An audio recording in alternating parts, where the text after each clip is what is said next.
Let's start. The project name is Round Button. Let's see the project structure.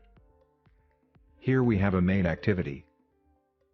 And in the UI, we have activity_main.xml, which is the layout of main activity. Let's see the UI first. Here we have a capsule-shaped round button. Let's see the code.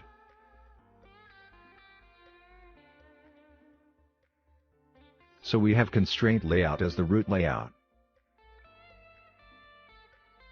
And this is the button. To transform a button into a capsule-shaped round button, we have used the corner radius attribute, with a value of 32 dp.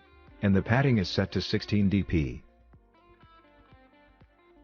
Let's see the Java code now.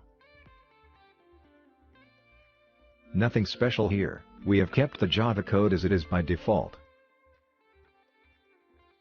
Let's run the app. So as you can see, we have our desired result over here. So that's it. That's how you can implement a capsule-shaped round button in Java Android.